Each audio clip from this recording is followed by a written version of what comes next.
नमस्कार साथियों, स्वागत है आपका मेरे YouTube चैनल 10 to 12 में। साथियों, आज के इस वीडियो में हम लोग एसएससी जीडी 2024-25 के लिए मोस्ट इंपोर्टेंट प्रश्नों को देखने वाले हैं, जो कि आपके एग्जाम के लिए काफ़ी महत्वपूर्ण रहने वाले हैं। सभी प्रश्न साथियों आपके एग्जाम ओरिएंटेड है और सभी प्रश्नों को याद करना आपके लिए काफ़ी ज़्यादा जरूरी है।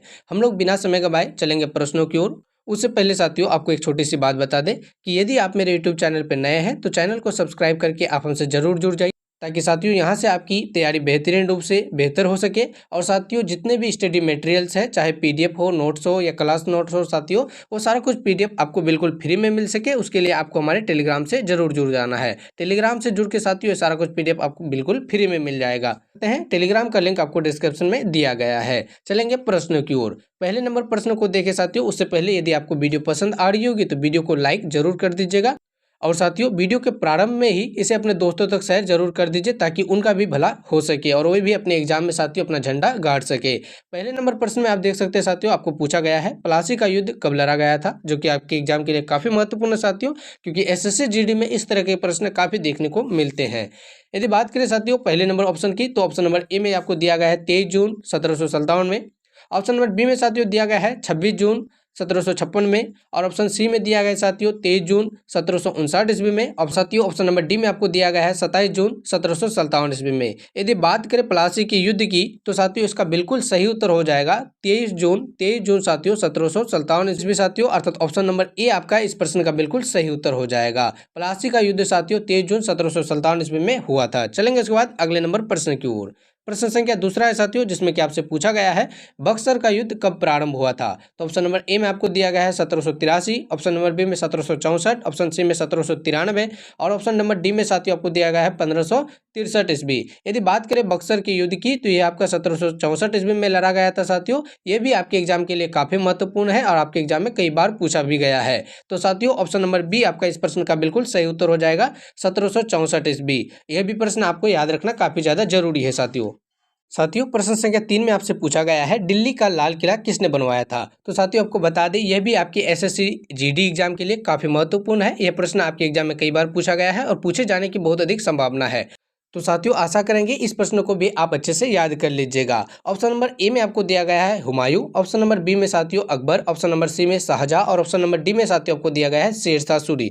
यदि बात करें दिल्ली के लाल किला की, तो इसका सही उत्तर हो जाएगा साथियों शाहजहां। बिल्कुल आपका सही उत्तर हो जाएगा। शाहजहां ने साथियों दिल्ली के लाल किला बनाया था। इसके अलावा साथियों विश्व के 7 अजूबों में से एक साथियों ताजमहल का निर्माण भी शाहजहां ने ही प्रारंभ करवाया था। किसने साथियों ताजमहल का निर्माण करवाया था, तो उसका भी सही उत्तर हो जाएगा साथियों शाहजहां ने करवाया था। और किसके याद में करवाया था साथियों, उसको आपको कमेंट करके जरूर जवाब देना है। साथियों शाहजहां ने ताजमहल का निर्माण, जो कि विश्व के 7 अजूबों में से एक है साथियों, आगरा शहर में स्थित है, किसके याद में इसका निर्माण करवाया था, आपको कमेंट करके साथियों इस प्रश्न का जवाब जरूर देना है। चलेंगे उसके बाद अगले नंबर प्रश्न की ओर। प्रश्न संख्या चौथे में साथियों आपसे पूछा जा रहा है शिवाजी के प्रशासन में पेशवा किसे कहा जाता है। साथियों मोस्ट इंपोर्टेंट प्रश्न, जैसे कि आपको वीडियो के प्रारंभ में ही बता दिया गया है, सभी प्रश्न एग्जाम ओरिएंटेड है और सभी प्रश्न काफी ज्यादा महत्वपूर्ण है।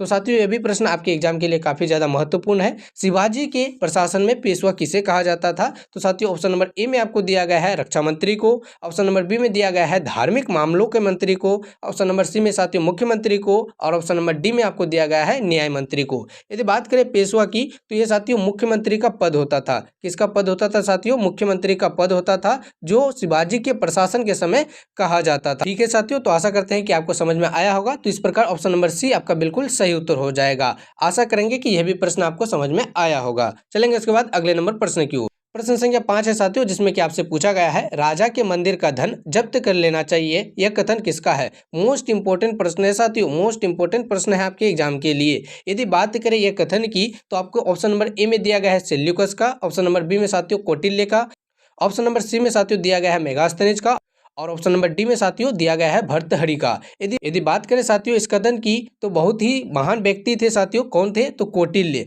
कौटिल्य, जिसे हम लोग विष्णुगुप्त या साथियों चाणक्य के नाम से भी जानते हैं, उन्होंने ही कहा था राजा के मंदिर का धन जब्त कर लेना चाहिए। ये साथियों चंद्रगुप्त मौर्य के शासनकाल में उसके प्रधानमंत्री भी रहे और मुख्य सलाहकार भी रहे थे, और इन्हीं का उपनाम कौटिल्य भी है, चाणक्य भी है, और साथियों विष्णुगुप्त के नाम से भी इन्हीं को जाना जाता है। इसकी एक प्रसिद्ध पुस्तक है साथियों, कभी कभी आपके एग्जाम में वो भी पूछ लिया जाता है, और उसके पुस्तक का नाम क्या है साथियों? तो अर्थशास्त्र है। क्या है साथियों? अर्थशास्त्र है। आपको ये बात भी याद होनी चाहिए, पता होनी चाहिए। अर्थशास्त्र इन्होंने पुस्तक लिखा जिनका संबंध किससे है? तो राजनीति शास्त्र से था। ठीक है साथियों, तो इसे भी आप अच्छे से याद जरूर कर लीजिएगा। चलेंगे इसके बाद अगले नंबर प्रश्न की ओर। अगले नंबर प्रश्न की ओर चले साथियों, उससे पहले आपको बता दें, यदि आपने चैनल को अभी तक सब्सक्राइब नहीं किया है तो साथियों चैनल को सब्सक्राइब जरूर कर लीजिए, ताकि यहाँ से आपकी तैयारी बेहतरीन हो सके और आप अपने एग्जाम में बेहतरीन प्रदर्शन कर सके। साथियों प्रतिदिन यहाँ पे आपको डेली वीडियोज अपलोड की जाती है जो आपके एग्जाम के लिए काफी ज्यादा महत्वपूर्ण होते हैं। उसके अलावा साथियों कम्युनिटी पोस्ट के माध्यम से प्रतिदिन 5 प्रश्नों से अधिक प्रश्न डाले जाते हैं, और वे सारे प्रश्न साथियों चुनिंदे प्रश्नों में से एक होते हैं जो आपके एग्जाम में पूछे जाते हैं या फिर पूछे जाने की बहुत अधिक संभावना होते हैं।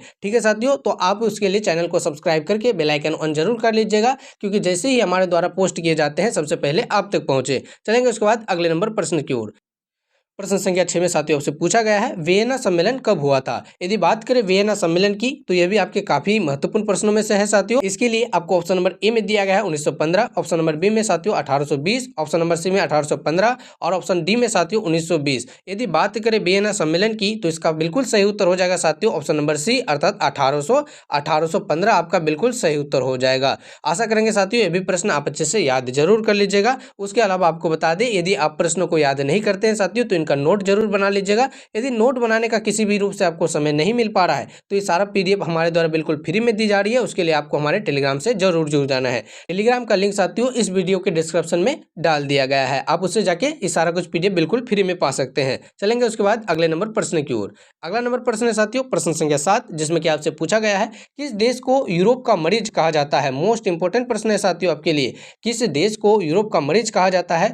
तो साथियों ऑप्शन नंबर ए में आपको दिया गया फ्रांस को, ऑप्शन नंबर बी में जर्मनी को, ऑप्शन नंबर सी में साथियों इटली को और ऑप्शन नंबर डी में दिया गया है तुर्की को। यदि बात करें यूरोप के मरीज के रूप में किस देश को जाना जाता है तो साथियों आपका तुर्की, तो साथियों तुर्की आपका बिल्कुल सही उत्तर हो जाएगा, जो कि आपको ऑप्शन नंबर डी में दिख रहा होगा। तुर्की इस प्रश्न का बिल्कुल सही उत्तर हो जाएगा, जिसे यूरोप के मरीज के रूप में जाना जाता है। चलेंगे उसके बाद अगले नंबर प्रश्न की ओर।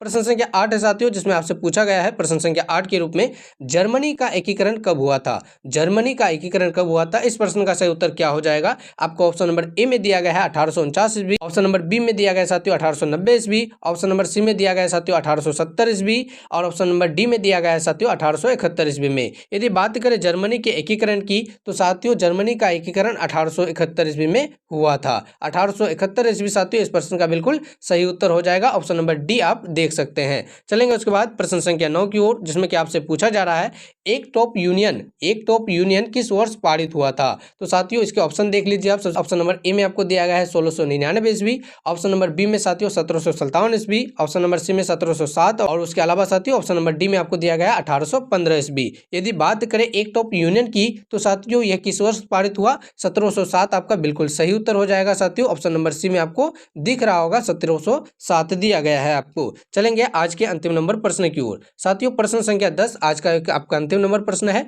जो कि काफी महत्वपूर्ण प्रश्न के रूप में है साथियों, और आपके प्रत्येक एग्जाम में, चाहे आप किसी भी कॉम्पिटिटिव एग्जाम की तैयारी कर रहे हैं साथियों, कई बार पूछा गया है, हजारों बार पूछा गया प्रश्न है। तो आप इस प्रश्न को साथियों अच्छे से याद जरूर कर लीजिएगा। और आपको बता दें, आपने अभी तक चैनल को सब्सक्राइब नहीं किया है तो चैनल को सब्सक्राइब कर दीजिए साथियों। वीडियो यदि पसंद आई होगी, क्वेश्चन का लेवल पसंद आया होगा साथियों, हमारे द्वारा जो भी चुनिंदे प्रश्न आपके लिए लाए गए हैं, तो साथियों उसके लिए वीडियो को लाइक जरूर कीजिएगा और अपने दोस्तों तक भी इस वीडियो को जरूर भेजिएगा साथियों, ताकि साथियों इन सारे महत्वपूर्ण प्रश्नों का संग्रह उनको भी मिल सके, उनको भी हासिल हो सके, क्योंकि साथियों सारे प्रश्न चुनिंदे प्रश्न हैं और आपके एग्जाम में पूछे ही जाते हैं। तो देख लेते हैं प्रश्न संख्या 10 को, जिसमें कि आपसे पूछे गए हैं बोल्शेविक क्रांति कब हुई थी। बोल्शेविक क्रांति की यदि बात करें साथियों तो इस प्रश्न का बिल्कुल तो साथियों इस प्रश्न का बिल्कुल आपका सही उत्तर हो जाएगा 1917 ईस्वी में। 1917 ईस्वी में साथियों बोल्शेविक क्रांति हुई थी। रूसी क्रांति के नाम से भी इसे जाना जाता है। तो इस प्रकार साथियों ऑप्शन नंबर बी आपका इस प्रश्न का बिल्कुल सही उत्तर हो जाएगा 1917। आशा करते हैं कि ये भी प्रश्न आपका क्लियर हो गया होगा। उसके अलावा कोई भी डाउट्स रहता है साथियों तो आप कमेंट करके जरूर पूछ सकते हैं, और उसके अलावा वीडियो कैसे लगी इसका भी जवाब या साथियों फीडबैक के रूप में आप कमेंट जरूर कीजिएगा। अभी तक आपने वीडियो को लाइक नहीं किया है तो वीडियो को लाइक कीजिए, अपने दोस्तों तक इसे शेयर कीजिए, और साथियों चैनल को सब्सक्राइब अवश्य कर दीजिए। मिलेंगे किसी अगले वीडियो में इसी तरह के प्रश्नों के साथ, तब तक के लिए आपका बहुत बहुत धन्यवाद।